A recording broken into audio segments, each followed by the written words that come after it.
السلام عليكم ومرحبا بكم معايا اليوم في فيديو جديد وصفة جديدة. جبت لكم ترند اللي راهو داير حالة، اللي هو دونر تركي، يعني كباب تركي.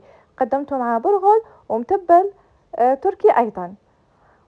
ما نكتبش عليكم، الوصفة جات اكثر من رائع وبزاف بنينه. نتمنى ان تجربوا هذه الوصفة. ما نطولش عليكم، نروحوا الى المقادير. اول حاجه اللي راح نسبقوا بها نديروا المتبل. عندنا زوج حبات تاع باذنجان يكونوا بهذا الحجم. اذا عندكم حبات تاع طرشي زيدوا لها يجي احسن. ضفت عليها نصف حبه تاع قارص وزوج مغارف كبار تاع الطحينيه.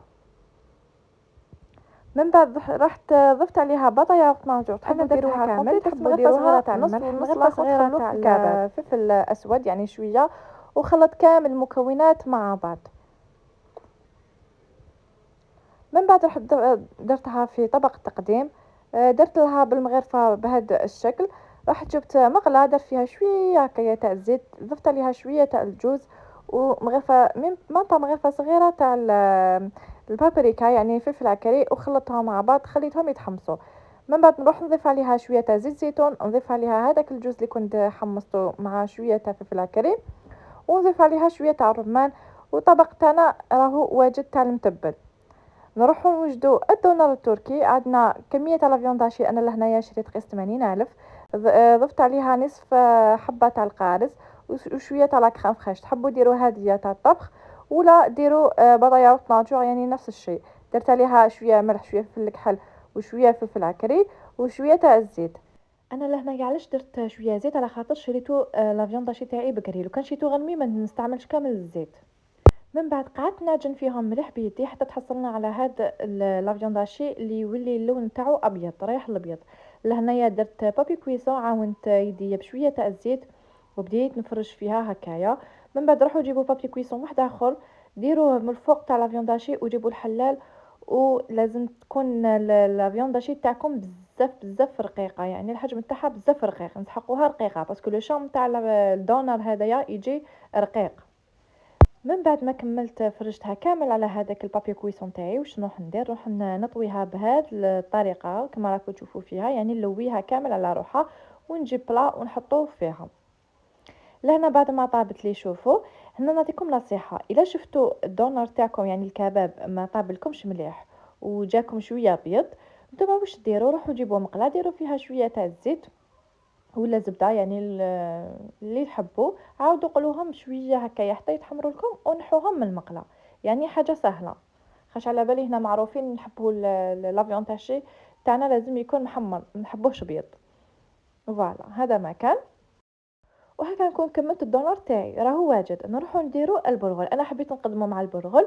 البرغل انا استعملت طريقه تاع جوستي. واش شوفوا، اول حاجه انا لهنايا رحت شريت برغل خشين، درت قيس زوج كيسان تاع البرغل. وشوفوا نتوما كاين يعني بعض الفئه ما يغسلوش البرغل مليح. شوفوا انا لهنايا مازال ما غسلتوش. شوفوا كي درت الماء عليه طلع كامل هذاك الوسخ اللي فيه، طلع من الفوق. واللون تاعو راهو بيض كما راكم تشوفوا، يعني راهو بزاف مسخ. نتوما واش ديروا؟ روحوا في العين، قعدوا غير تشلوا فيه تشلوا فيه حتى تحصلوا على ماء لازم يكون نقي ما فيه حتى حاجه. وبيان سور نتوما صفوه كامل ما داك الوسخ تاعو اللي يكون فيه. انا لهنايا شللته شحال من خطره حتى تحصلت على الماء يكون صافي كما راكم تشوفوه فيه، وخليته يتشمخ براحته. بعد ما تشمخ لي مليح هذاك البرغل، رحت جبت كسرونه درت فيها 4 مغارف تاع الزيت، مغرفه كبيره تاع الزبده ولا سمن يعني اللي متوفر عندكم في المنزل. حكمت حبه بصل قطعتها الى حجم صغير، وخليت البصل تاعي يتقلى مليح مع هذاك الزيت والزبده. انايا لهنايا ضفت حوالي 2 ملاعق كبار تاع طماطم مصبره. درت عليهم توابل ملح فلفل اسود فلفل عكري وثوم بودره. انا لهنايا حسبت لي كنت نصور فينالمون ما كنتش نصور. هاوليك البرغل تاعي بعد ما تشمخ مليح وتنفخ، نروح نضيفه كامل على هذاك الخليط تاعي ونقعدوا نحركوا فيهم غير بالعقل. من بعد واش نضيفوا حوالي حبه كبيره تاع طماطم كنت سكرفشتها مليح وضفت لها فوق البرغل تاعي. لهنايا الجامبو يعني اختياري، تحبوا اذا عندكم اطراف دجاج ديروا اطراف دجاج، اذا ما عندكمش ديروا جامبو. انا لهنايا ما كاينش عندي متوفر في المنزل درت جامبو. ومرقت شويه وخليتهم يطيبوا بعقلهم. لهنايا بعد ما نشف لي هذاك الماء زدت عاود مرقت. مرة تانية، وقعدوا تمرقوا حتى يطيب لكم كامل هذاك البرغل تاعكم. وهاوليك الطبق تاعي، ان شاء الله يكون نال اعجابكم هذه الوصفة. اذا سيتوها اعطوني رايكم في التعليقات. معايا باخر الفيديو نقول لكم بقاو على خير وتهلاو في روحتكم.